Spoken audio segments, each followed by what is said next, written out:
Saudara kaum muslimin rahimakumullah, harta adalah amanat dan akan kita pertanggungjawabkan. Allah melebihkan rizki sebagian kita dari yang lain agar kita saling tolong menolong, bantu membantu.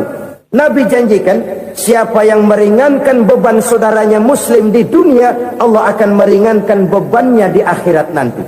Sebuah jaminan dari baginda Nabi. Si orang yang kita bantu barangkali tidak bisa membalas, Allah yang akan membalas lewat jalan lain yang tidak pernah kita sangka-sangka.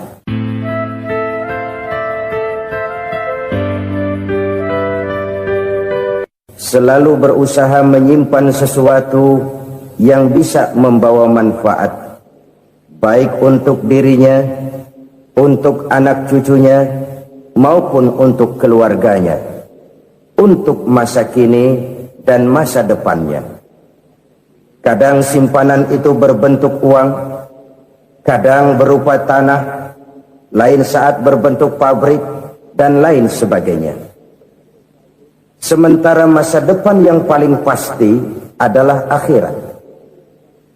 Jika untuk masa depan dunia, kita rela memeras keringat, membanting tulang, pergi pagi dan pulang petang, menyimpan uang, menyimpan tanah, menyimpan pabrik, pernahkah kita merenung, jika satu saat kiamat datang, kita dibangkitkan dari kubur masing-masing, berdiri di padang mahsyar untuk mempertanggungjawabkan seluruh kegiatan hidup kita di dunia ini, lalu kita akan menuju ke alam akhirat.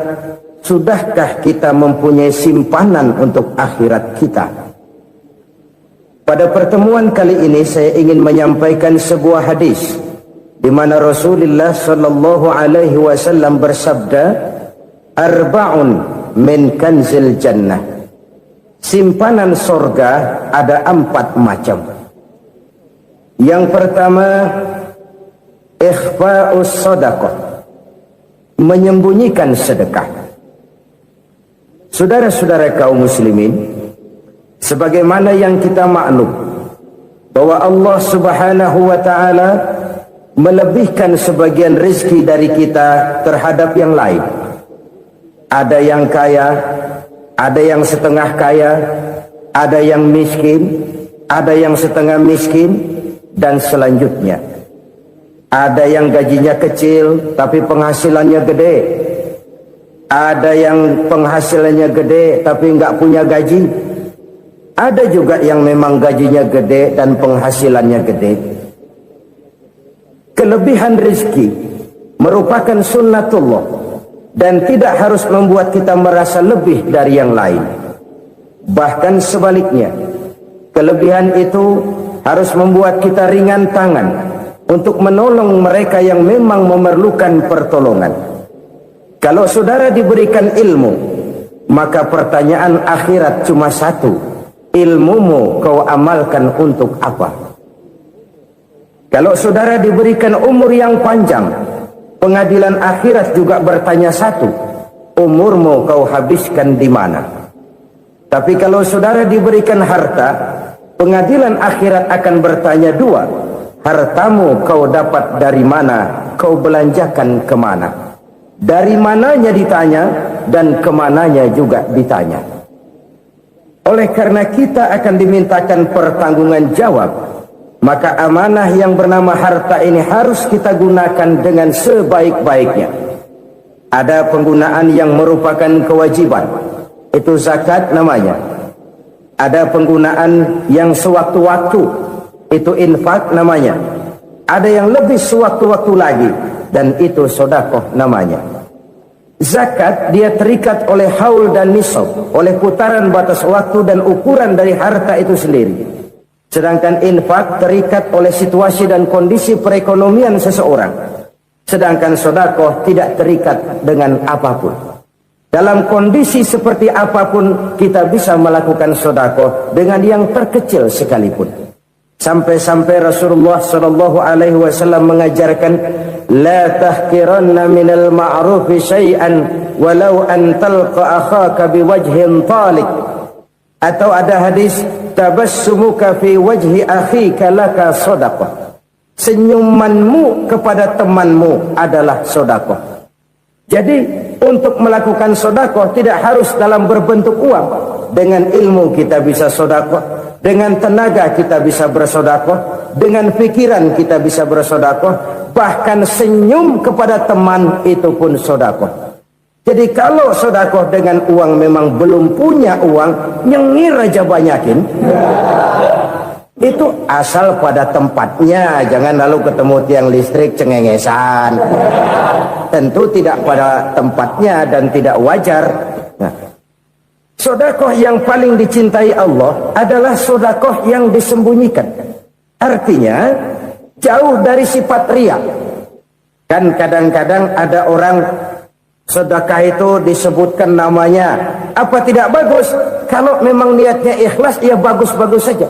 Untuk memberikan sugesti kepada yang lain. Si Fulan bin Fulan nyumbang sekian, diumumkan. Boleh kalau niatnya untuk memberikan rangsangan kepada yang lain supaya dia menyumbang lebih besar dari orang tadi. Tapi kalau itu mendatangkan riya, maka sedekah yang paling dicintai Allah adalah sedekah yang disembunyikan. Tangan kiri saja tidak tahu apa yang diberikan oleh tangan kanan. Sedekah yang dilakukan dengan ikhlas akan merupakan perbendaharaan surga, tersembunyi dari pandangan orang lain, tidak seorang pun tahu. Karena memang sikap yang baik adalah melupakan kebaikan dan mengingat kesalahan. Itu salah satu ciri orang bahagia. Orang yang selalu mengingat kesalahannya dan berusaha melupakan segala kebaikannya. Kalau dia akan berada kebaikan, dia tidak bisa ikut, dia merasa rugi karena dia merasa belum pernah berbuat baik. Tapi kalau akan melakukan kesalahan baru, dia ingat kesalahan yang sudah-sudah, sehingga terhalang baginya untuk melakukan satu kesalahan baru. Demikianlah saudara-saudara, bahwa Allah melebihkan rizki sebagian kita dari yang lain, agar terjadi tolong-menolong dalam kehidupan ini. Jadi kesenjangan yang nature, kesenjangan yang alami, itu sunnatullah. Ada yang kaya, ada yang miskin, ada yang kelas menengah. Nah, kenapa lalu sekarang kita berusaha mengentaskan kemiskinan? Oleh karena adanya kesenjangan struktural. Kalau yang kaya bisa semakin kaya, kenapa yang miskin tidak bisa naik jadi ikut sedikit kaya? Sebab pada dasarnya Islam adalah agama yang sejak turunnya sudah berupaya memerangi kemiskinan. Bahkan dikatakan kemiskinan itu mendekatkan kepada kekufuran. Orang kalau miskin udah dekat banget sama kafir. Gampang menjadi kafir. Berapa banyak saudara-saudara kita yang oleh karena soal perut, oleh karena soal materi, terpaksa meninggalkan dan menanggalkan akidahnya. Menjual petunjuk yang diberikan Allah dengan kesenangan dunia yang cuma sebentar ini. Na'udzubillah, summa na'udzubillah. Jadi makin kita sembunyikan satu sedekah, semakin banyak perbendaharaan kita di surga. Sedekah yang paling dicintai Allah adalah sedekah yang disembunyikan. Malahan ada seorang sufi, dia punya kebiasaan kalau pergi sholat Jumat dia bawa uang, itu uang dia taruh di bawah tikar masjid. Dia niat sedekah kepada siapa saja yang nemuin itu duit. Maksudnya apa? Supaya yang nemuin nggak tahu siapa yang punya duit. Demikian dia saking ingin menyembunyikan sedekahnya. Karena sifat riya itu bisa memakan amal kita sendiri. Riya itu termasuk menyebut-nyebut kebaikan kita. Orang yang suka nepuk dada, sedikit-sedikit ngitungnya kalau nggak gua. Tuh kalau nggak gua tuh. Tuh yang belah situ, kalau nggak gua, kalau nggak gua. Iya, kalau nggak lu kenapa emang? Orang yang suka menepuk jasa, tuh biasanya memang begitu, saudara-saudara. Kalau perang lagi berkecamuk, orang nggak sempat ngaku jadi pahlawan. Tapi begitu perang selesai, yang kagak kenal bedil ngaku pahlawan, mas. Itu sesuatu yang biasa. Oleh karenanya, orang-orang yang ikhlas dalam bersedekah, disembunyikannya sedekah itu, Allah cinta betul. Malahan ada hadis memberikan jaminan, inna sedaqatal mar'il muslimi tazidu fil umri wa tadfa'u mitatas su'i. Sesungguhnya sedekahnya seorang mukmin tazidu fil umri, bisa menambah umur panjang, wa tadfa'u mitata su'i, dan menyelamatkan manusia dari mati secara su'ul khatimah. Jadi siapa yang kepengen panjang umur, banyaklah sedekah. Yang bosan hidup, pelit terus. Sedekah menambah panjang umur dan menyelamatkan manusia dari mati secara su'ul khatimah. Pak, katanya umur itu nggak bisa ditambah, nggak bisa dikurangin. Kapan? Kalau ajal sudah datang. Fa idza jaa ajaluhum la yastakhiruna sa'atan wa la yastaqdimun. Kalau ajal datang tidak bisa dimajukan, tidak bisa dimundurkan. Itu kalau ajal sudah datang. Tidak bisa lagi umur ditambah dikurangi, sudah datang. Tapi kalau belum datang, itu kan haknya Allah. Mau ditambah, mau dikurangi, hak prerogatif Allah. Sebagai pencipta manusia, Allah maha kuasa dan maha mampu. Sedekah ini menambah panjang umur dan menyelamatkan manusia dari mati secara su'ul khatimah.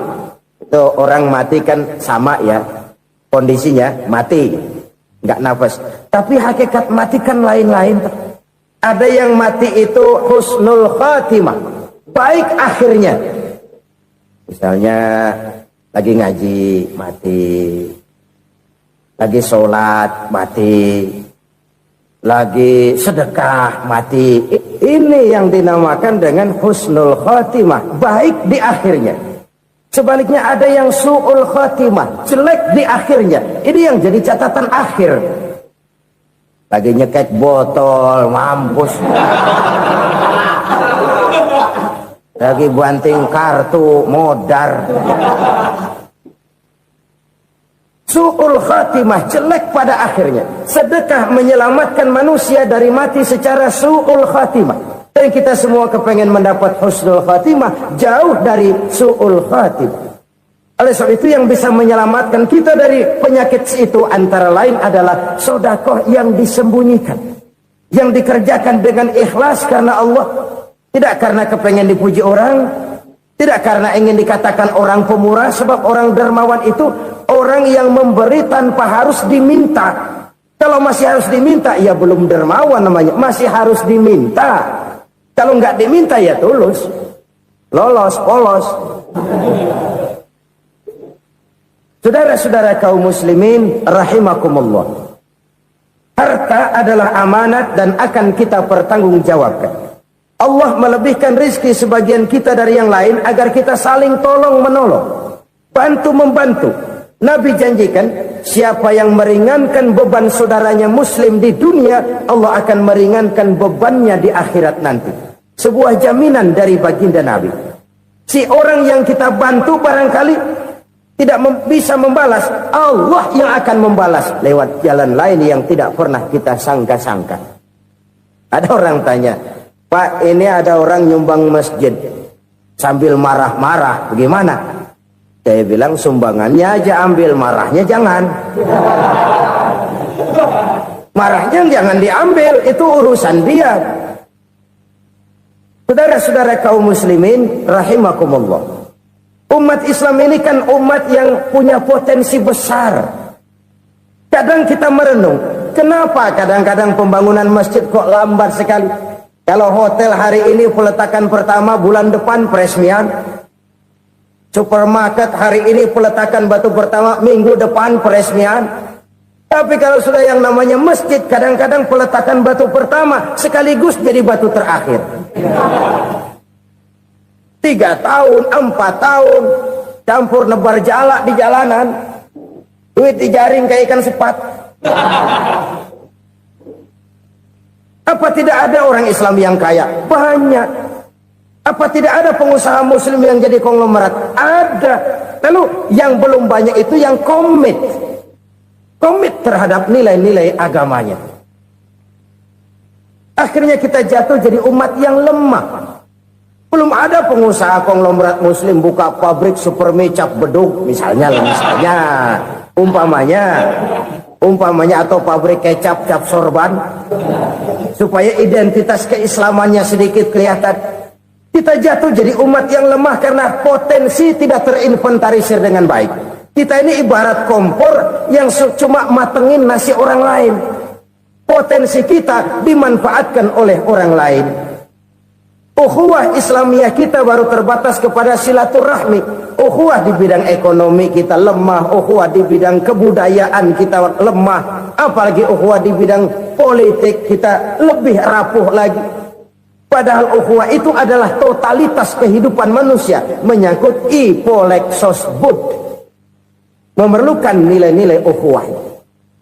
Jadi oleh karena itu mari kita menyadari di dalam harta kita, walaupun kita yang cari pergi pagi pulang sore peras keringat banting tulang, di sana ada harta anak yatim, di sana ada hak masjid, di sana ada hak pesantren, di sana ada hak jihad. Berbahagialah seseorang apabila dia oleh Allah dijadikan keran. Keran itu menyimpan air, tapi tidak untuk dirinya, tapi disalurkannya kepada mereka yang memang memerlukannya. Saudara-saudara kaum muslimin rahimakumullah, ini yang pertama. Jadi perbendaharaan surga adalah menyembunyikan sedekah. Orang lain nggak tahu, kita pun nggak pernah ngitung-ngitung. Kita anggap lewat begitu saja, padahal itu deposit akhirat. Satu. Yang kedua, perbendaharaan surga itu apa? Wa kitmanul musibah, menyembunyikan kesulitan. Kadang orang takut menghadapi kesulitan, tapi makin kita merenung, hidup ini kan sebenarnya urusan. Takut sama urusan ya jangan hidup. Tandanya orang hidup itu kalau punya urusan. Urusan melupakan problem, problem sering menimbulkan kesulitan.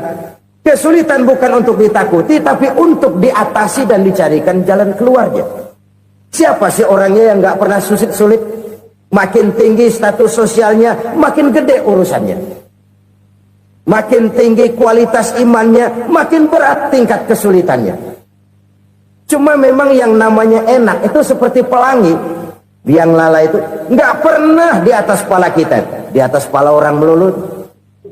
Lo sih enak lo, kata kita. Dia juga bilang, yang enak kan lo. Pelangi itu nggak pernah di atas kepala kita. Kata tukang beca, aduh enak ya naik Mercy. Kata tukang beca, apa yang di dalam mobil Mercy? Aduh enak bener tukang beca, di jok ngeringkuk ngorok pulas bener. Saya kamar pakai AC sejuk, tempat tidur sutra empuk, alga spring bed, kulak kulik nggak bisa pulas kalau belum minum Valium, belum tidur. Enak bener tukang beca, di jok ngorok nggak tahu wetan kulon.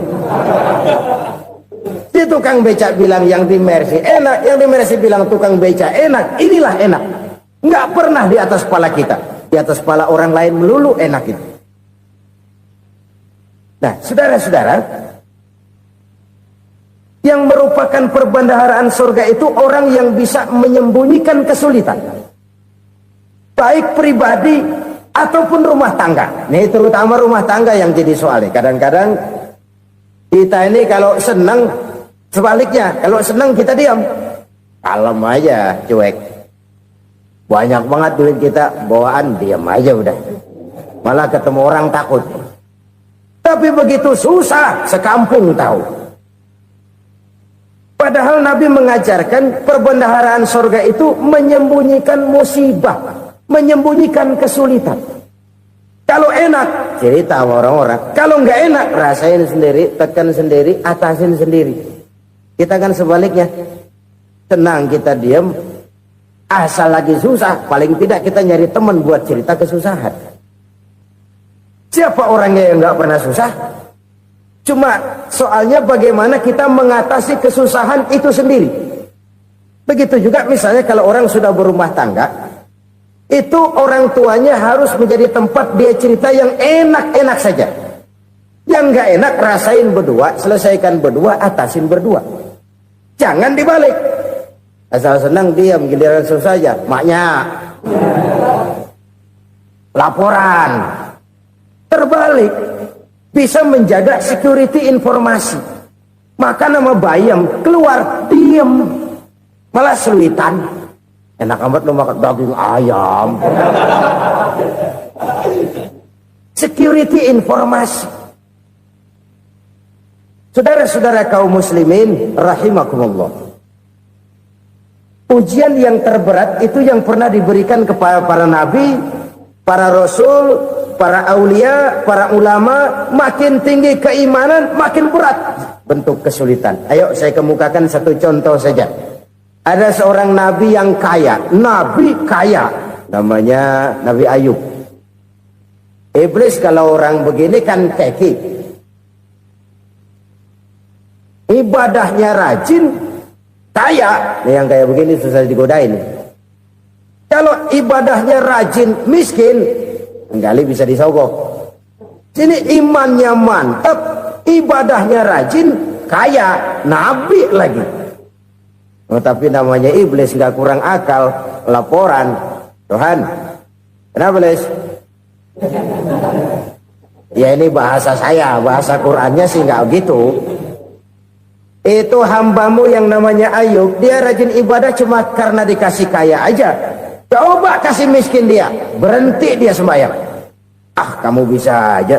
Saya tahu Ayub itu hambaku yang ikhlas. Saya buktiin Tuhan, silahkan. Dibuktiin lah, iblis turun ke alamin. Yang mula-mula dia lakukan, dia rusak sawah ladang Nabi Ayub. Dia binasakan binatang ternak Nabi Ayub. Sehingga dalam waktu singkat, jatuhlah Nabi Ayub dari orang paling kaya, jadi orang paling miskin. Beliau masih ibadah di mihrab dalam masjid. Datang iblis. Saudara Ayub, ya. Lagi ngapain? Ibadah. Nyembah Allah, nyembah Allah. Oh, percuma. Kenapa? Tuhan yang ente sembah nih, dia udah bikin miskin ente. Sawah ladang ente hancur lebur, binatang ternak binasa. Sekarang ente jadi orang paling miskin. Ngapain nyembah Tuhan kayak begitu? Tekor. Udah berhenti dah ibadah, berhenti ibadah. Ini iblis sama Tuhan laporannya lain, yang dikerjakan kepada Nabi Ayub juga lain. Benar begitu iblis, kata Nabi Ayub. Iya, sawah ladang saya habis, buras. Binatang ternak saya binasa, binasa. Saya miskin, bangpak. Apa jawab Nabi Ayub? Bukan innalillahi, ya ini hebat. Alhamdulillahillazi a'tani wa akhza minni. Segala puji bagi Allah yang telah memberikan harta kepada saya dan sekarang mengambilnya lagi. Alhamdulillah. Allah yang ngasih, Allah yang ambil. Itu mah urusan Allah. Iblis cuman ibadah jalan terus, sujud lagi Nabi Ayub. Iblis seleher gondok banget. Dasar Nabi nggak mempandai apa-apain. Miskin malah alhamdulillah. Allah yang ngasih, Allah yang ambil. Jadi kalau kita tidak komit, kita tidak terikat kepada kaya, miskin, senang, susah, apa yang bisa bikin kita susah? Jadikan kekayaan, kemiskinan, jadikan senang, susah sebagai anak buah yang bisa kita atur. Jangan kekayaan ngatur kita, jangan kemiskinan ngatur kita. Kita yang harus mengatur mereka. Senang, susah, kaya, miskin, bahagia, sengsara, jadikan itu anak buah yang bisa kita atur. Kalau sekarang kita kaya, lain saat boleh jadi kita miskin, semiskin-miskinnya. Allah yang ngasih, Allah yang ambil. Tenaga mana yang bisa menghalangi? Ibadah jalan terus. Iblis makin gondok. Dasar Nabi loh. Akhirnya apa? Nabi Ayub dikerjain, diberikan penyakit. Demikian fatal penyakitnya. Bayangin, udah miskin sakit. Masya Allah. Miskin sakit. Sakitnya nggak lama, kira-kira 16 tahun. Istrinya 3, 2 mental minta ceraiin. Ngerawatin laki bengek begini. Senang belum tentu, susah udah pasti nih. Cerai aja, cerai dah. Cerai. Tinggal satu Siti Rahmah yang setia menemani beliau. Sesetia-setianya hati perempuan. Satu saat Siti Rahmah bilang, "Bang, iya, abang kan Nabi bang. Lalu, namanya Nabi kan doanya jarang meleset bang. Maksud kamu minta kenapa sih sama Tuhan biar abang sembuh baik dah bang?" Siti Rahmah, iya. Saya sakit berapa tahun sih dah? 16 tahun bang. Sebelum ini saya sehat berapa tahun? Ya kira-kira 60 tahun bang. Nah coba ente banding-bandingin Rahmah. Saya dikasih sehat 60 tahun. dikasih sakit 16 tahun, sudah nggak sabar mau doa kepada Allah minta sembuh. Saya malu kepada Allah. Diuji dengan yang luar biasa seperti ini, tidak mengganggu stabilitas kehambaannya. Dia tetap menghamba kepada Allah Subhanahu wa ta'ala. Saudara-saudara kaum muslimin rahimakumullah, kunci menghadapi kesulitan itu apa? Allah jelaskan dalam satu ayat, wa basyiris sabirin alladzina iza asabathum musibah qalu inna lillahi wa inna ilaihi raji'un. Gembirakan orang-orang yang sabar. Siapa mereka itu? Yang apabila mendapat musibah mereka kembali kepada keyakinan dasar, segalanya dari Allah dan segalanya akan kembali kepada Allah. Ini konsepsi dasar dari sikap muslim dalam menghadapi berbagai kesulitan. Segalanya dari Allah, segalanya akan kembali kepada Allah. Kalau ini sudah kondisi dasarnya, maka kita akan lapang menghadapi kenyataan bagaimanapun pahitnya. Apakah itu namanya miskin, apakah itu namanya sakit, bahkan maut sekalipun. Segalanya dari Allah, segalanya akan kembali kepada Allah. Ini sikap hidup, bukan sekedar ucapan. Kita kadang-kadang menjadikannya sebagai ucapan. Mulutnya sih nggak berhenti, innalillahi wa inna ilaihi raji'un, tapi nangisnya terus gerung-gerungan. Bukan itu, ini kesadaran moral. Kalau segalanya dari Allah, segalanya kembali kepada Allah, kan sebenarnya cuma nunggu giliran. Hari ini saya nyembayangin dia, entah hari apa saya disembayangin orang. Hari ini saya antar dia ke kubur, entah hari apa orang nganterin saya ke kubur. Hari ini saya tahlilkan dia, entah nanti kapan orang tahlilkan saya. Segalanya dari Allah, segalanya akan kembali juga kepada Allah. Oleh sebab itu saudara-saudara, kesulitan bukan untuk ditakuti. Kesulitan justru untuk diatasi, dicarikan jalan keluarnya. Dan tidak ada orang yang tidak pernah mendapat kesulitan. Tidak ada. Semakin tinggi status sosial, semakin tinggi kualitas keimanan, semakin besar juga tingkat kesulitan. Hanya saja bagaimana cara kita mengatasinya. Dan Al-Quran menyatakan, inna ma'al usri yusra. Di balik kesulitan itu pasti ada kemudahan. Roda itu berputar. Karena itu Rasulullah sallallahu alaihi wasallam mengingatkan kepada kita, ta'arraf ilallahi firraha ya'rifka fisyiddah. Ingatlah kepada Allah di waktu kamu senang, supaya Allah ingat kepada kamu di waktu kamu susah. Kalau waktu senang kita ingat kepada Allah, kita susah, Allah tidak akan meninggalkan kita. Tapi kalau waktu senang kita jauh dari Allah, sujud tidak sempat, dengan masjid jauh, ketika senang kita lupakan Allah. Nanti begitu kita susah,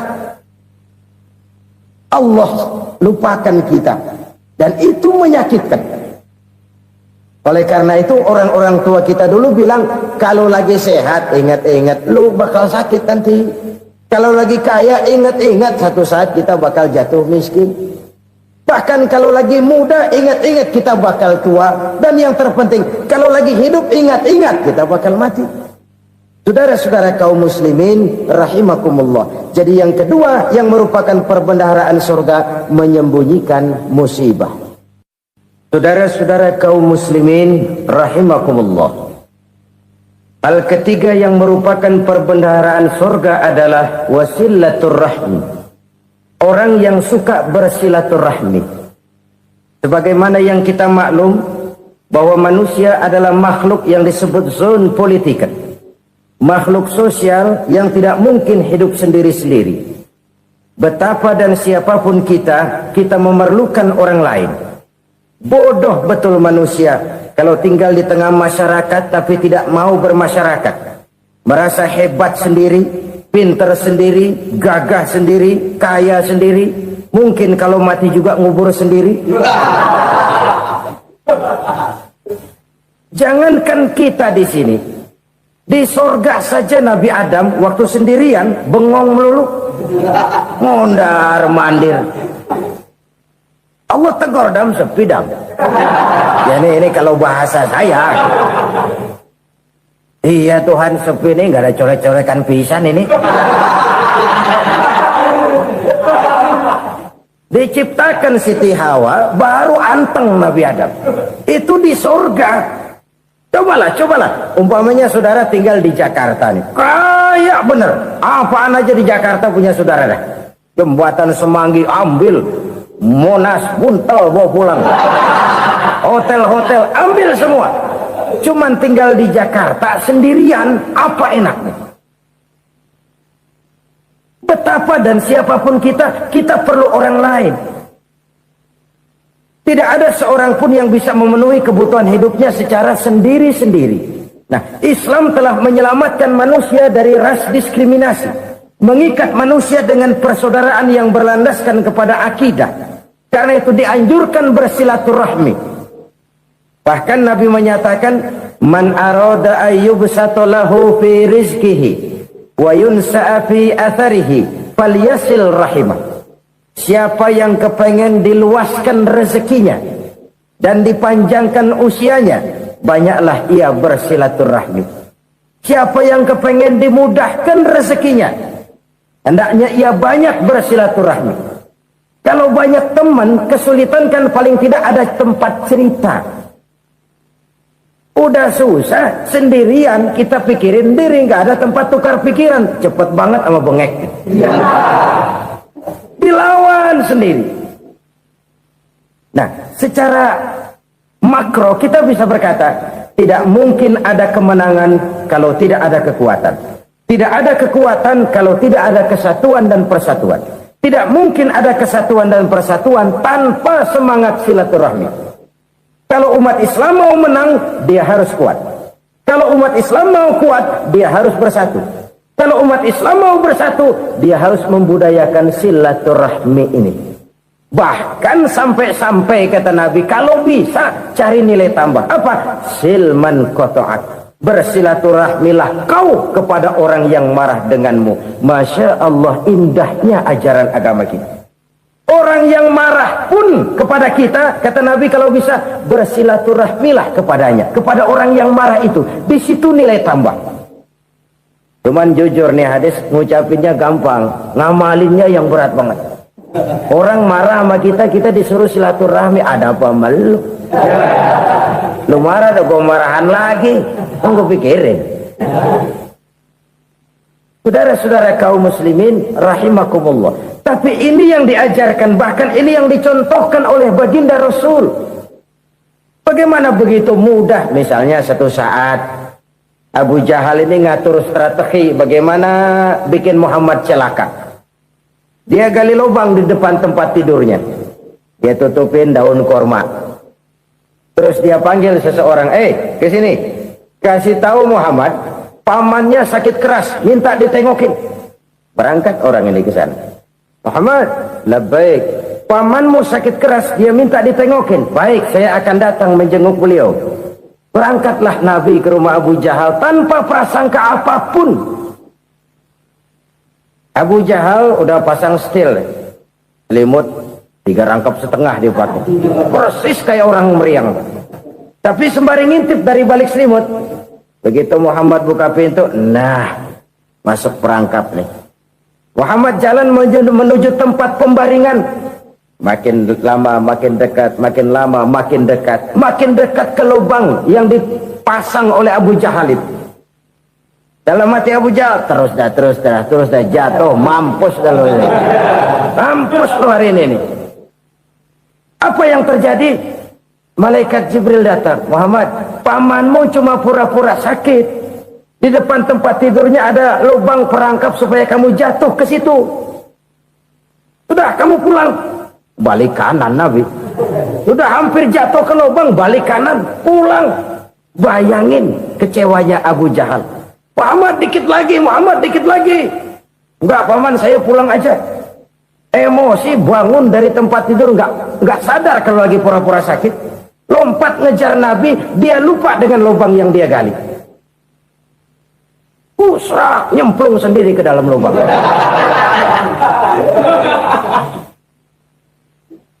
Nabi terus berlalu. Ini terjadi keanehan. Jatuh ke lubang yang dia gali itu sebenarnya nggak terlalu dalam ya, antara 3-4 meteran lah. Tolong, saya jatuh ke lubang ini. Datanglah pelayan-pelayannya itu. Angkat saya dari sini. Oh, yang ngulurin tambang. Satu gulung belum juga nyampe itu tambah. Kurang beli lagi ke warung. Sambung ulur lagi enggak juga bisa sampai. Wah ini kerjaan Muhammad ini. Tolong siapa salah seorang kamu ke rumah Muhammad, kasih tahu encangnya kecebur. Minta ditolongin. Sampaikan kepada Rasul. Kenapa? Pamanmu jatuh ke lubang, Muhammad minta tolong diangkatin. Tambang udah nyambung-nyambung nggak nyampe juga. Ya nanti saya datang saya tolong. Coba. Nyata-nyata orang berniat jahat mau mencelakakan dia. Datang dia menolong. Ini yang disebut air tuba dibalas air susu ya ini. Bukan sebaliknya. Air tuba dibalas air susu. Paman, kecebur ya? Iya Muhammad, tolonglah. Pegang tangan saya. Nabi ulurkan tangannya, nyampe. Dipegang oleh Abu Jahal, diangkat ke atas. Sampai atas, apa kata Abu Jahal? Sihirmu memang hebat Muhammad. Udah ditolongin dikata sihir. Yang enak kita kemplang kan itu orang begitu. Urusan apa? Tapi inilah akhlak. Kalau bisa kamu bersilaturahmilah dengan orang yang marah kepadamu sekalipun. Orang marah kita tetap baik. So, kalau kita berbuat baik sama orang yang memang baik, rasanya sih biasa-biasa aja. Orang baik kita baik lagi, ya draw aja, belum ada nilai tambah di situ. Baru ada nilai tambah kalau kita bisa berbuat baik kepada orang yang nyakitin kita. Itu namanya kita setingkat di atas dia. Dia sakitin kita, kita berbuat baik sama dia. Dia pelit sama kita, kita baik sama dia. Dia marahin kita, kita deketin dia. Di situ kita punya nilai tambah. Jadi siapa yang ingin diluaskan rezekinya kata Nabi dan dipanjangkan umurnya, hendaklah ia banyak-banyak bersilaturahmi. Sederhana sebenarnya silaturahmi, tapi silaturahmi membangkitkan semangat kesatuan dan persatuan. Kesatuan dan persatuan melahirkan kekuatan. Dalam matematika 1 ditambah 1 pasti 2. Tapi di tengah masyarakat 1 orang takut ditambah 1 orang takut, hasilnya jadi 2 orang setengah berani. Kenapa setengah berani? Karena udah berdua. Tadi pan takut sendirian, kalau dia kumpul turu-turu takutlah jadi berani. Kita yang lemah, kita yang tidak berdaya, kita yang miskin, kalau mau kompak bersatu, apa yang nggak bisa kita kerjain? Apalagi tinggal di kota besar, pilihan cuma 2. Bertahan atau minggir. Bertahan atau minggir. Untuk bisa bertahan harus mampu bersaing. Untuk mampu bersaing harus punya keahlian. Keahlian harus ditunjang dengan pendidikan, ditambah oleh kekompakan sebagai umat. Udah miskin mencar mulu, orang injek kita. Orang nggak pandang urusan apa malu. Oleh karena itu silaturahmi pada hakikatnya merupakan roh dari ukhuwah yang diajarkan oleh agama kita. Bagaimana Islam menyelamatkan masyarakat manusia dari ras diskriminasi, mengikat manusia, dan tidak ada persaudaraan yang lebih indah selain persaudaraan yang diikat dengan nilai-nilai akidah. Sepanjang orang di jalan Allah, itulah saudara kita. Keluar dia dari jalan Allah, selesailah persaudaraan sampai di situ. Karena itu, kalau ingin menyimpan sesuatu di surga, banyaklah bersilaturahmi. Datang ke rumah ini, datang ke rumah itu, dan lain sebagainya. Itu simpanan kita di akhirat nanti. Ini yang ketiga. Saudara-saudara, yang keempat, perbendaharaan surga itu apa? Wa qawlu la hawla wa la quwwata illa billah. Ucapan la hawla wa la quwwata illa billah. Ibadah kan ada yang berat, modalnya besar. Bangun masjid berat, modalnya besar. Bangun rumah sakit berat, modalnya besar. Ada ibadah yang berat tapi modalnya ringan. Misalnya puasa. Puasa itu berat, mengendalikan nafsu. Kalau sekedar nggak makan nggak minum sih enteng, mengendalikan nafsu. Itu jihad terbesar, tapi kan modalnya ringan, cuma niat saja. Ini ibadah berat, modalnya ringan. Ada ibadah yang ringan, modalnya juga enteng. Seperti termasuk ucapan la haula wa la quwwata illa billah. tanpa sadar. La haula wala quwata illa billah. Nyelengin tuh di surga. Nyelengin, kita nggak terasa. Nyelengin simpenan akhirat. La haula wala quwata illa billah. Nyimpan lagi. Kaget. La haula wala quwata illa billah. Nyimpan lagi. Banyak simpenan. Walaupun sebenarnya yang dimaksud di sini adalah kesadaran batin.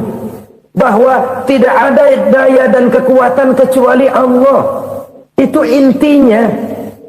Kita memulai pekerjaan disunahkan baca bismillah, kan begitu? Apa itu? Kesadaran moral bahwa ini saya bisa kerjakan. Saya kerjakan ini dengan menyebut nama Allah. Kenapa? Kalau Allah tidak memberikan daya dan kekuatan, mana mampu saya kerjakan ini. Maka saya kerjakan ini dengan menyebut nama Allah. Bismillah. Kesadaran moral.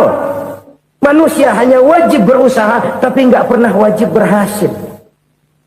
Banyak hal-hal yang kalau kita renungkan secara rasio nggak mungkin, tapi jadi kenyataan. La haula wala quwata illa billah. Tidak ada daya dan kekuatan kecuali bagi Allah semata-mata. Kesadaran moral akan kelemahan dan keterbatasan makhluk bernama manusia. Kadang kita kagum dengan otak, tapi kita sering lupa sama yang bikin otak.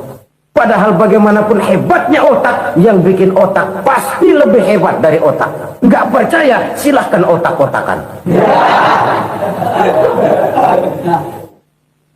Inilah kecenderungan. Kita kagum dengan pesawat-pesawat mutakhir, bukan main besi gede banget terbang itu. Alangkah hebatnya. Lalu apa yang bikin otak tidak lebih hebat dari itu semua? Kita puji laut, apa yang bikin laut tidak lebih hebat dari laut itu? La haula wala quwata illa billah. Tidak ada daya dan kekuatan kecuali Allah. Apa yang bisa kita lakukan kalau tidak karena daya dan kemampuan yang diberikan oleh Allah kepada kita? Lahirlah sikap tawadu, rendah hati, tidak melonjak menjadi angkuh dan sombong, sadar akan kelemahan dan keterbatasan diri. Sebagai makhluk yang diciptakan oleh Allah Subhanahu wa ta'ala. Jadi satu sisi ini ucapan yang berpahala, la haula, jadi wiridan. Pada sisi lain ini kesadaran moral, sikap mental, kesadaran batin bahwa yang punya daya dan kekuatan itu cuma Allah. Kita nggak pantas untuk sombong, sebab sombong itu pakaiannya Allah. Kita nggak sedang pakai pakaian Allah, kegedean. Dan makin kita renungi, makin terbentur. Apa sih yang bisa kita sombongin? Kita mau sombong apa? Kaya? Pintar? Itu kan semua relatif. Di atas langit masih ada langit lagi. Jadi oleh karenanya, marilah kita menyadari. Manusia hanya wajib berusaha, tapi tidak pernah wajib berhasil. Yang berusaha saja tidak wajib berhasil, apalagi yang tidak berusaha. Islam bukan agama orang pemalas yang selesai sholat lalu enggelohom, enggelenggem ayem-ayem. Tapi Islam bukan agama orang sombong yang setelah berusaha lalu tidak memerlukan Allah. Kita bisa saja bikin proyeksi, tahun sekian kita bakal panen besar menurut perhitungan otak. Tapi ada kejadian lain. Apa? Tikus ngambek. Habis itu dimakanin tikus, panen gagal. Proyeksi rasional gagal oleh tikus-tikus yang ngambek itu. Bisa saja terjadi. Tahun depan kita panen besar, urung. Kenapa? Musim panas panjang.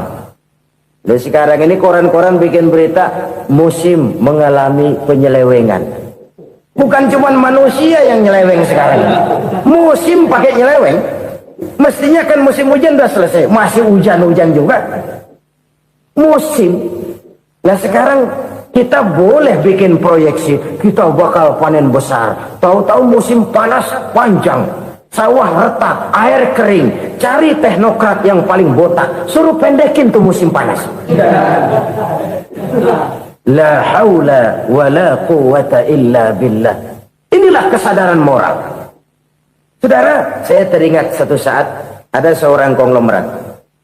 Umurnya ya kira-kira 70-an. Satu saat dia ditanya oleh wartawan, "Pak, umur Bapak berapa sih?" "Ya paling 10 tahun. 10 tahun. 10 tahun. Anak bapak berapa orang? Satu saja. Satu. Harta bapak berapa? Ya paling-paling bangsa 7 juta kali. 7 juta? Iya. Pak, kenapa bapak bohongi saya? Bapak punya buku biografi. Koran-koran, majalah-majalah banyak memuat cerita riwayat hidup bapak. Saya tahu umur bapak 70. Kenapa bilang cuma 7 tahun? Saya tahu anak bapak 8. Kenapa cuma bilang 1? Saya tahu harta bapak miliaran, mungkin triliunan. Pabrik di mana-mana, bank di mana-mana. Kenapa bilang uang bapak cuma 7 juta? Nah, kata si konglomerat tadi, kamu benar nak, kamu benar. Umur saya kalau jumlahnya memang 70 nak. Cuman ingat-ingat saya, baru 7 tahun terakhir ini saya sujud. Baru 7 tahun terakhir ini saya berusaha dekat dengan Allah. Saya laksanakan perintahnya, saya jauhi larangannya. 7 tahun inilah rasanya yang ada nilainya di hadapan Allah. Yang 63 tahun matong, kelabu, kelem umur gue. Habis untuk maksiat, untuk munkarat. Maka ketika ditanya tadi, umur saya 7 tahun itu. Oh begitu Pak. Oh iya. Lalu anak Pak. Anak bapak kan 8. Kenapa bilang cuma 1? Nah, kalau jumlah hitungannya memang anak saya 8. Tapi dari 8 orang ini rasanya cuma 1 nih. Yang bakal jadi buah hati, belahan jantung. Pelanjut cerita, penerus sejarah. Bakal jadi anak soleh yang akan mendoakan saya. Cuma 1 rasanya anak saya ini yang bakal jadi buah hati saya. Besar-besaran saya. Yang akan mendoakan di kubur saya. Yang akan mendoakan di akhirat saya. Yang 7 orang mana? Masya Allah, yang atuh tenggeng, yang atuh nyekek botol mulu, yang atuh nggak karu-karuan. Makanya saya bilang 1 anak saya yang akan bisa mendoakan saya. Oh begitu Pak. Iya. Nah harta Pak, harta bapak kan triliunan. Pabrik bapak di mana-mana. Uang bapak hampir di tiap bank-bank besar. Kenapa bilang cuma 7 juta? Betul kau nak. Harta saya kalau jumlahnya memang miliaran, triliunan mungkin. Tapi yang saya ingat baru 7 juta tuh yang saya belanjakan di jalan Allah. Saya nyumbang masjid, saya santuni yatim piatu, saya bantu pembangunan pesantren, saya bantu pembangunan rumah sakit Islam. Itu yang akan saya bawa pulang ke akhirat, yang 7 juta itu. Yang triliunan itu nanti akan diperebutkan oleh anak-anak saya sebagai waris saya. Jadi harta saya 7 juta itu yang bakal nemenin saya di akhirat. Yang akan saya bawa pulang jadi teman saya. Saudara-saudara kaum muslimin, jangan-jangan orang tua itu adalah kita-kita ini. Jangan-jangan kita-kita ini adalah orang tua itu. Jangan-jangan itu potret dari diri kita masing-masing. Dari sekian umur yang diberikan Allah, berapa tahun yang ada nilainya di hadapan Allah? Dari sekian anak-anak yang merupakan amanah, berapa yang akan mendoakan kita sebagai orang tuanya menjadi anak soleh? Dari sekian banyak harta yang diberikan Allah, berapa yang akan kita bawa pulang menghadapnya nanti, yang kita belanjakan di jalan Allah? Ini sebuah potret kehidupan. Karena itu kita kembali kepada la haula wa la quwwata illa billah. Kita wajib berusaha, kita wajib berikhtiar. Selebihnya, segala daya dan kekuatan hanya milik Allah saja semata-mata. Satu kesadaran batin dari setiap pribadi muslim. Setelah ia berusaha dan berikhtiar, ia menyerahkannya kepada Allah Subhanahu wa ta'ala. Jadi, satu sisi ini merupakan wiridan ucapan yang mengandung pahala. Pada sisi lain, ini merupakan sikap batin dari seorang muslim di dalam ia menghadapi realitas kehidupan ini. Saudara-saudara kaum muslimin rahimakumullah. Kalau ini kita jadikan satu basis kehidupan, maka ini akan menyelamatkan manusia dari kemungkinan tergelincir menjadi orang yang lupa diri dan lupa darat. Sebab itu Imamul Ghazali berpesan, jadidis safinah fa innal bahra amiq wa khuziz zad fa inna safara ba'id wa khaffifil hamla fa innal hamla sadid. Perbarui selalu kapalmu karena lautan sangat dalam. Bawa bekal yang banyak karena perjalanan ini sangat jauh. Ringankan beban karena kebanyakan beban akan menyakitkan. Alangkah indah kalimat ini, alangkah dalam makna yang terkandung di sana. Perbarui selalu kapalmu karena lautan sangat dalam. Apa artinya ini? Jaga mentalmu baik-baik. Pelihara imanmu baik-baik karena hidup penuh cobaan seperti lautan. Kita kalau berlayar di lautan kan kadang-kadang tenang, angin bertiup sepoi-sepoi basah. Jika malam datang, bintang gemintang bertabur menghias cakrawala. Rembulan memantulkan sinarnya dengan indah. Dalam keadaan begitu berlayar enak. Tapi lain saat ombak menggunung, halilintar menyambar, angin topan bertiup. Berapa banyak sudah saudara-saudara kita yang tenggelam di lautan dunia tanpa sadar bahwa dia belum sampai kepada pantai yang akan dituju. Berapa banyak sudah saudara-saudara kita yang tenggelam di lautan dunia ini tanpa sempat bangkit lagi. Dia menyangka sudah sampai kepada tujuannya. Hati-hati kapal jangan sampai bocor karena lautan sangat dalam. Iman ini jaga baik-baik karena hidup penuh dengan ujian. Wa khuzizat fa inna safara ba'id. Bawa bekal yang banyak karena perjalanan sangat jauh. Saudara mau ke Bandung, bawa duit. Saudara mau ke Surabaya, banyakan lagi duitnya. Saudara mau ke Mekah, gepokan, iketan tuh duit, nggak lembaran lagi. Makin jauh perjalanan, makin banyak bekal yang harus kita bawa. Kalau saudara dari Jakarta mau ke Surabaya, kagak bawa duit berangkat juga, itu sih bukan berani namanya, nekat. Sampai Surabaya belum tentu, sengsara di jalan udah pasti. Kenapa? Nggak bawa bekal berangkat. Sama juga kita nih, misalnya belum sempat sembahyang, mati. Waduh, berani banget orang. Belum punya bekal, mati. Sengsara di jalan. Atau bekal tidak cukup. Dari Jakarta, saudara mau ke Surabaya, bawa duit 500 perak. Paling jauh Cikampek nyampenya itu. Paling jauh itu. Antara jauhnya perjalanan dengan bekal yang saudara bawa tidak seimbang. Hidup ini perjalanan panjang, a walking tour. Dimulai dari alam arwah, sebelum jasad diciptakan, roh diciptakan lebih dulu. Dari situ pindah ke alam rahim, dari alam rahim pindah ke alam dunia, dari alam dunia pindah ke alam barzah, baru menuju akhirat. Satu perjalanan panjang. Kalau bekal tidak bawa, sengsara di jalan. Bawa bekal yang banyak karena perjalanan ini sangat jauh. Wa khaffifil hamla, ringankan beban karena beban itu cuma akan menyulitkan. Kalau bekal itu sih keperluan, tapi beban nggak kita perluin, coba ngeberat-beratin. Apa ini beban? Dosa, kecurangan, kebatilan, kesoliman, ketidakadilan, kesewenang-wenangan. Itu akan jadi beban kita di akhirat. Alangkah celakanya, perjalanan panjang, bekal tidak bawa, beban kelewat banyak, alamat sengsara di jalan. Pahala tidak ada, dosa berlipat ganda. Na'udzubillah, summa na'udzubillah. Kalau kita rangkum nasihat Al-Ghazali dengan kisah si konglomerat tadi, kita akan mengambil kesimpulan. Pertama, bekal terbaik dalam menghadapi gejolak kehidupan ini tidak lain adalah iman. Yang kedua, pahala dan dosa. Dua hal kontroversial. Pahala adalah bekal, dosa adalah beban.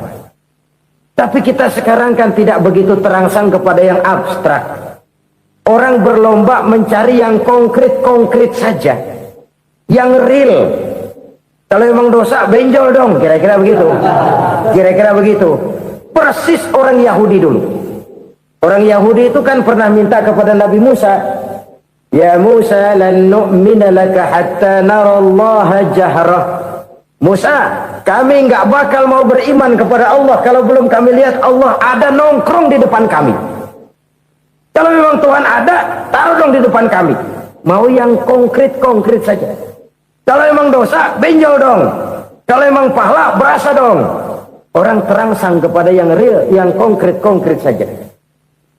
Karena itu, untuk mengejar dosa, orang mau bayar. Tapi untuk mengejar pahala walaupun tidak bayar, orang segan. Ini yang dikatakan oleh Nabi, kamu mengharapkan ke surga tapi kamu berat melaksanakan sesuatu yang bisa membawa kamu ke surga. Kamu ingin jauh dari neraka tapi tiap saat kamu lakukan perbuatan-perbuatan yang justru menjerumuskan kamu ke neraka. Idda'aitum an-najata minan nar wa ramaitum fiha anfusakum. Kamu ingin selamat dari neraka tapi kamu lemparkan diri kamu ke neraka. Kamu ingin masuk surga, tapi berat sekali kamu melakukan perbuatan-perbuatan yang bisa menyampaikan kamu di surga. Saudara-saudara kaum muslimin, rahimakumullah. Jadi hal keempat yang merupakan perbendaharaan surga adalah la haula wa la quwwata illa billah. Satu sisi ini merupakan ucapan yang memperberat timbangan akhirat. Pada sisi lain ini merupakan sikap hidup seorang muslim. Kesadaran batin yang sangat dalam bahwa tidak ada daya dan kekuatan kecuali Allah. Dan itu kita simbolkan pada saat memulai pekerjaan dengan Bismillah, dengan menyebut nama Allah. Satu kesadaran moral, saya hanya bisa melakukan ini karena diberikan daya dan kekuatan oleh Allah. Lahirlah sikap tawadu, rendah hati, tidak melonjak menjadi angkuh dan sombong. Saudara-saudara, sampai sini 7 macam perkara yang merusak akidah dan keimanan, merusak amal perbuatan yang sudah kita kerjakan, merusak sendi-sendi kehidupan sosial, pendek kata merusak segala hal di dalam kehidupan kita. Jauhilah olehmu 7 macam perkara yang merusak. Yang pertama, asyirku billah, menyekutukan Allah subhanahu wa ta'ala. Agama dimulai dari keyakinan, maka kehancuran agama selalu dimulai dari kehancuran keyakinan, iman atau akidah yang dimiliki oleh seseorang. Dan untuk menghancurkan nilai-nilai iman yang kita miliki ini, orang rasanya tidak akan menghantam kita dengan peluru kendali. Orang tidak akan mengirimkan nuklir ke sini. Orang tidak juga akan mengirimkan satuan militernya ke sini. Untuk menghancurkan nilai-nilai iman, dibanjiri kita dengan paham-paham yang merusak dan mendangkalkan akidah. Baik ia bernama materialisme, baik ia bernama sekularisme, baik ia bernama banjirnya maksiat dan munkarat, baik ia bernama banjirnya peradaban dan kebudayaan yang menghancurkan moral daripada anak-anak kita, sedikit demi sedikit melenturkan dan melunturkan nilai-nilai keimanan kita, untuk kemudian pada waktunya nilai iman itu akan bertukar dan berganti menjadi nilai syirik kepada Allah subhanahu wa ta'ala. Atau pada sisi lain, menjadikan yang selain Allah sebagai tujuan akhir daripada kehidupan kita. Sedangkan kita sama-sama maklum bahwa di dalam pandangan agama Islam, dosa yang tidak berampun, dosa yang terbesar, termasuk dalam kategori bapak moyangnya dosa, tidak lain adalah syirik, yakni menyekutukan Allah subhanahu wa ta'ala. Pola penghancuran iman ini memang berstrategi. Ditawarkan kita kepada paham materialisme, paham kebendaan, di mana otak menempati urutan sebagai ranking pertama, Tuhan jatuh pada urutan kedua. Lalu menyusul kepada paham sekularisme, Allah dipisahkan dari seluruh kegiatan hidup ini, untuk pada gilirannya menjadikan yang selain Allah sebagai tujuan akhir daripada seluruh kegiatan hidup kita. Oleh karenanya, kewajiban menjaga nilai-nilai iman ini merupakan kewajiban yang mulia tetapi berat, tidak hanya untuk kita, tetapi juga bagaimana mewariskannya kepada anak-anak kita, generasi yang akan datang. Orang-orang tua bijaksana yang diceritakan di dalam Al-Quran Kalau sudah berpikir tentang anak-anaknya, pertanyaan yang paling mereka risaukan ialah, ma ta'buduna min ba'di? Anakku, kalau pada satu saat aku, ayahmu sudah tidak ada lagi di dunia ini, meninggalkan kamu semua, ma ta'buduna min ba'di? Apa yang akan kamu sembah, nak? Jikalau sekarang ayahmu masih mau ke masjid, masih mau melakukan rukuk dan sujud, masih beribadah menyembah Allah Subhanahu wa ta'ala, kalau orang tuamu sudah tidak ada, ma ta'buduna min ba'di? Masihkah engkau mau datang ke masjid? Masihkah engkau mau rukuk dan sujud? Masihkah engkau mau menyembah Allah Subhanahu wa ta'ala? Pertanyaan ini yang dipikirkan oleh Nabi Yakub kepada putra-putranya. Pertanyaan ini yang diteruskan oleh Nabi Ibrahim kepada anak-anaknya. Pertanyaan ini yang diwariskan oleh generasi ulama salafus saleh kepada para generasi berikutnya. Bagaimana kita generasi sekarang? Kita orang-orang tua sekarang bukan berfikir ma ta'buduna min ba'di, malah yang kita fikirkan ma ta'kuluna min ba'di. Kalau bapak tidak ada nanti kamu makan apa, nak? Perkara kamu nyembah apa, urusan nomor 18. Yang penting kamu nanti hidup bisa makan, nak. Maka kita sibuk mewariskan harta kepada anak-anak kita. Kita sibuk mewariskan kebun dan tanah kepada anak-anak kita. Kita sibuk mewariskan pabrik kepada anak-anak kita, sementara kita lupa mewariskan intan yang paling mahal, mewariskan mutiara yang paling berharga, yaitu nilai iman kepada Allah Subhanahu wa ta'ala. Alangkah baiknya apabila warisan harta, warisan tanah dan kebun, warisan rumah dan pabrik didasari lebih dahulu dengan mewariskan nilai iman kepada Allah Subhanahu wa ta'ala. Sebagai orang-orang tua, kita boleh bersedih kalau anak kita tidak mengerti komputer. Kita boleh bersedih kalau anak kita tidak mengerti matematika. Kita boleh bersedih kalau anak kita tidak mengerti bahasa Inggris. Tapi sewajarnya lebih bersedihlah kita orang tua jikalau mempunyai anak yang tidak kenal Allah sebagai Tuhannya, yang kemudian tidak mau rukuk dan sujud kepada Allah Tuhannya. Itulah kemalangan yang paling malang bila kita meninggalkan generasi yang tidak bertauhid kepada Allah Subhanahu wa ta'ala. Betapapun anak kita tidak ngerti komputer, saudara, paling-paling kerugiannya cuma kerugian dunia. Masuk dia ke alam barzakh, munkar nakir tidak akan sempat tanya kau belajar